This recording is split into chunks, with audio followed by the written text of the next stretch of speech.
Wassalatu wassalamu ala man la nabiyya ba'dah wa ala alihi wa ashabihi wa mawala, amma ba'du. Para ulama yang saya muliakan, pimpinan dan segenap keluarga besar Laskar Ababil, hadirin hadirat yang saya cintai. Alhamdulillah, malam ini kita dapat bertemu dan berkumpul di rumah Allah yang mulia ini. Dan kali ini syukuran 2 tahun sudah Laskar Ababil berkiprah di tengah masyarakat, sekaligus memperingati Isra dan Mi'raj. Saya ingin mengambil satu cuplikan kecil dari peristiwa Isra dan Mi'raj dalam konteks situasi yang kita rasakan saat ini. Pada saat perjalanan Isra dimulai,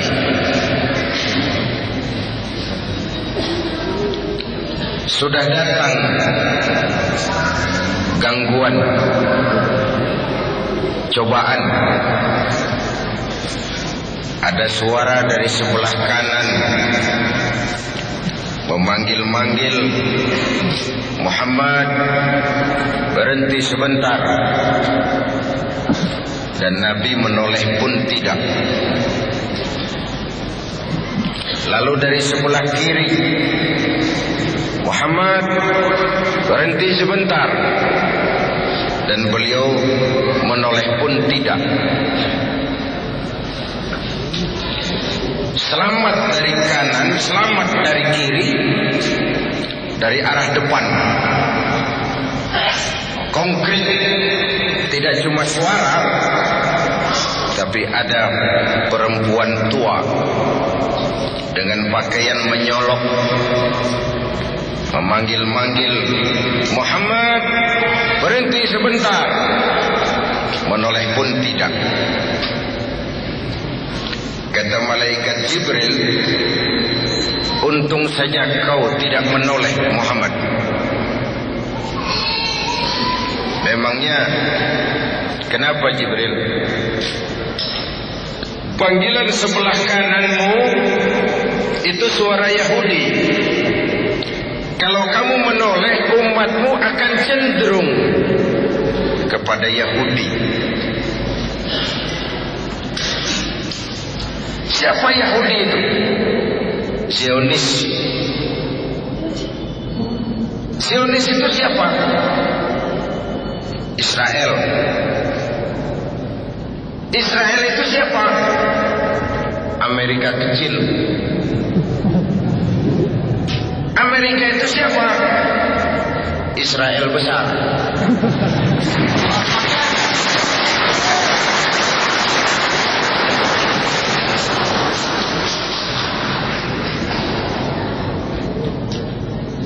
Tidak ada orang bisa masuk gedung putih, White House, jadi presiden di Amerika itu tanpa dukungan Yahudi. Yang namanya Robert McNamara, yang namanya George Soros, yang namanya Presiden World Bank,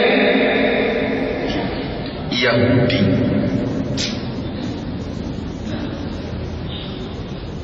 Ketika diundang ke Amerika, saya sempat mampir di kantor pusat Yahudi di Washington.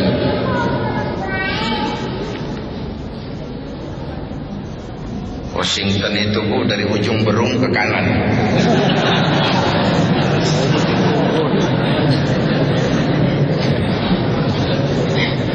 Saya cuma kepengen belajar kenapa sih Yahudi itu begitu dominan di Amerika.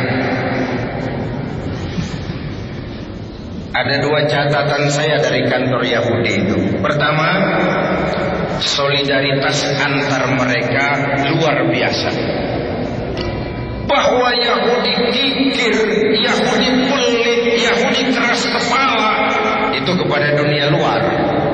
Tapi antar mereka terjadi solidaritas yang luar biasa. Ini yang kita harus belajar. Yang kedua dalam perjuangan, nah ini penting. Yahudi konseptual, tidak mementingkan orang, tapi mementingkan konsep. Yang jadi presiden boleh orang Demokrat, boleh orang Republik, mau namanya Bill Clinton, mau namanya George W. Bush, yang penting konsep kita yang dipakai. Ini strategi Yahudi. Kan lain dengan kita yang penting orang. Punya konsep atau tidak, naik saja dulu, nanti sampai di atas bengong.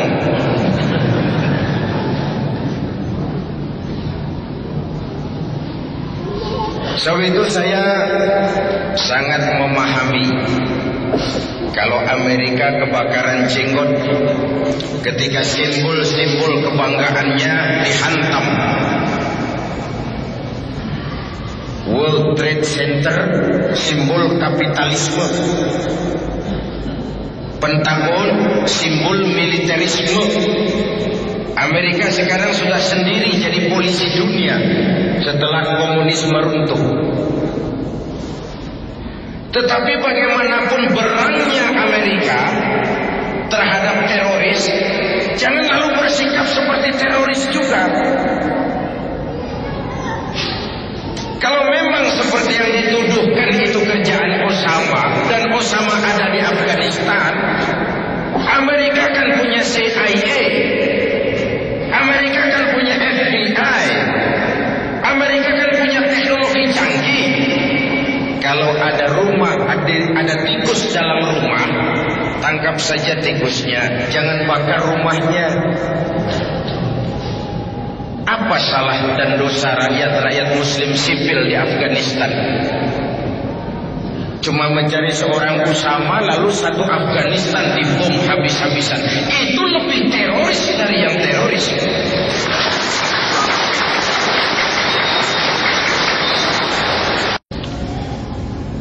Saya bersyukur belakangan pemerintah sudah rada tegas bersikap. Kemarin-kemarin agak banci.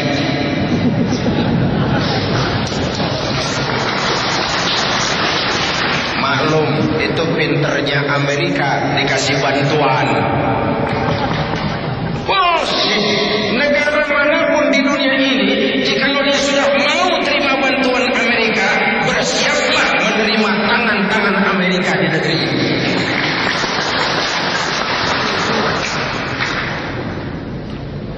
Hadirin yang saya hormati,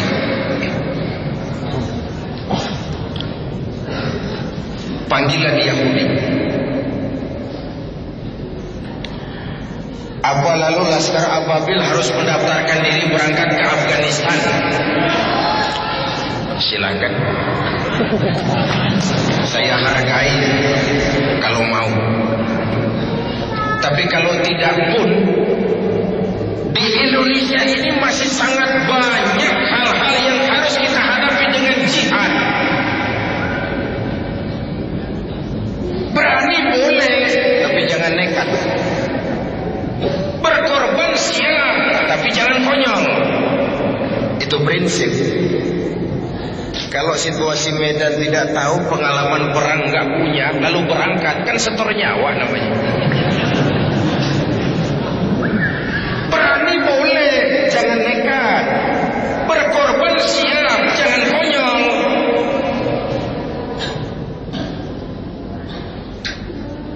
Hadirin yang saya hormati, panggilan Yahudi, lalu sebelah kiri panggilan Nasrani. Nasrani itu Kristen. Siapa mau bantah bahwa kristenisasi juga jalan di Indonesia ini? Kalau di Jawa Barat itu dipola lewat Yayasan Kinasih yang dipimpin oleh Nyonya Radius Prawiro.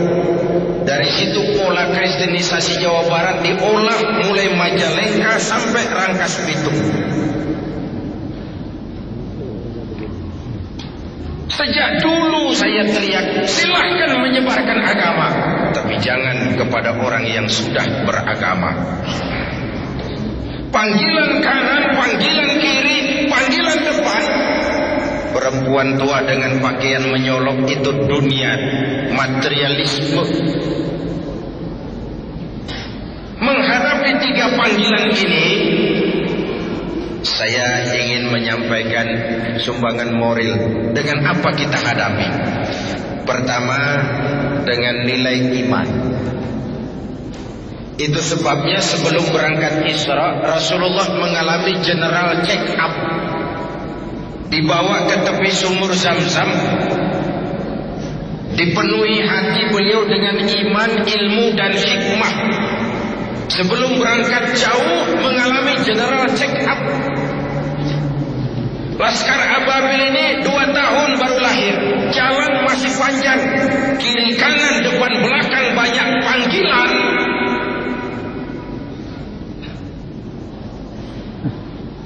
Jangan sampai rapuh di tengah jalan karena jalan masih panjang.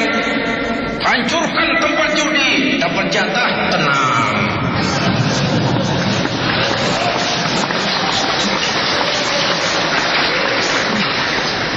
Saya tidak pengen Laskar Ababil jadi agen demo. Berangkat berdasarkan pesanan, lengkap dengan spanduknya. Laskar Ababil harus punya idealisme tersendiri. Ababil itu kan burung Tuhan yang dikirim ke dunia ini untuk menjaga Ka'bah dari serbuan Raja Abrahat yang ingin menghancurkan Ka'bah. Kalau idealisme, saya salut, saya angkat topi. Tapi kalau berangkat dari kepentingan pribadi, mencari keuntungan jangka pendek, keuntungan sesaat, itu akhirnya akan jadi stempel yang tidak baik terhadap Islam sendiri. Hadirin yang saya hormati, karena itu nilai berangkat awalnya adalah iman.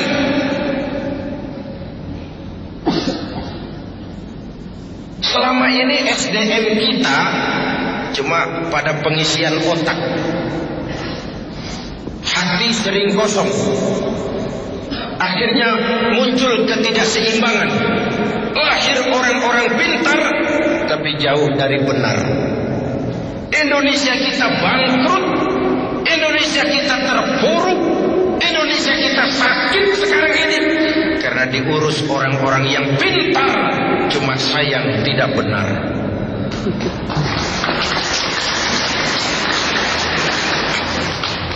Jabatan dianggap fasilitas dan kekuasaan. Rampok. Siapapun yang memandang jabatan sebagai fasilitas dan kekuasaan, apalagi jabatan jalan pintas untuk menjadi kaya, itu calon-calon rampok. Jabatan kan cuma titipan, harta kan cuma titipan, ilmu itu kan cuma titipan. Maaf, saya minum dulu ya.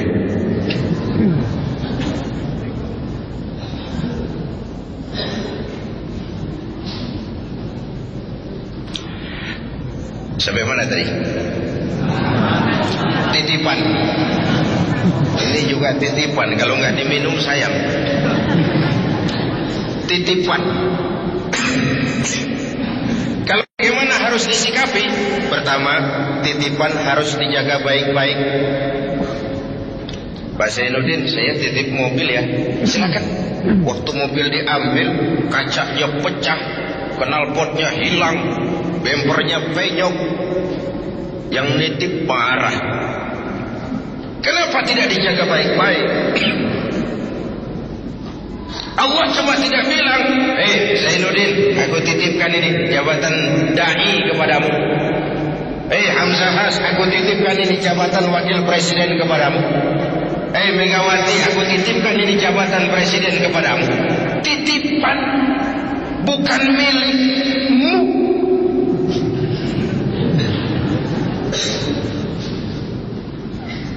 Jangankan jabatan, jangankan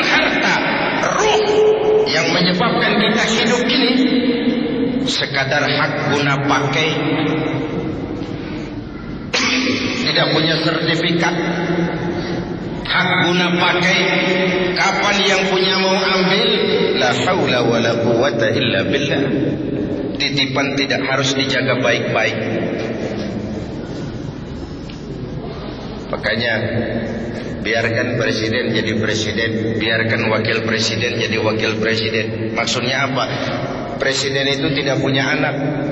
Yang punya anak Megawati.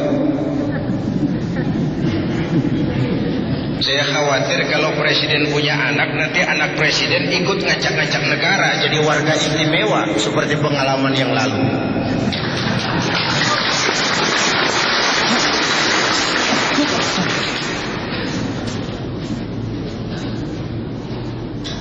Yang kedua, titipan itu tidak boleh bikin orang sombong. Betul? Orang datang ke rumah saya, Pak Zainuddin, titip mobil ya. Mangga. Yang punya mobil pergi, saya petatang peteteng. Woi, ada mobil, bagus. Mobil orang lain, kamu cuma dititipi, kenapa sombong? Dititipi pangkat, sombong, arogan. Itu bukan milikmu. Titipan. Diberikan harta, sombong. Itu bukan milikmu. Itu titipan. Kenapa mesti sombong? Inilah nilai dasar keimanan ini. Dan sebagai kader, saya sering bilang kalau pengarahan kepada DPW, kader itu ada 3 macam. Ada kader penerus, ada kader tunggu terus, ada kader terus menerus. Ketiga hal ini mencerminkan kondisi. Ada kader penerus. Nah, ini kondisi sehat, Pak. Demokrasi berjalan di tubuh organisasi. Orang-orang serakah nggak ada. Patah tumbuh, bahkan belum patah sudah berganti. Bukan nu eta keneh. Sudah 7 periode jadi anggota DPR nggak mau turun-turun. Liar. Lain nu eta keneh. Kader berjalan, organisasi menggelinding.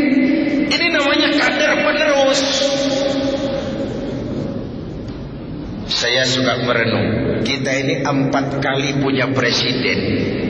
Semua berakhir dengan su'ul khotimah. Dari segi politik, apa tidak bisa pemimpin-pemimpin kita itu menikmati hari tuanya dengan tenang, jauh dari hujatan, tetap dalam anggukan dan simpati rakyat? What's wrong? 4 kali punya presiden, semua berakhir su'ul khotimah. Yang 2 kelamaan, yang 2 sebentar benar. Bung Karno 20 tahun mimpin Indonesia.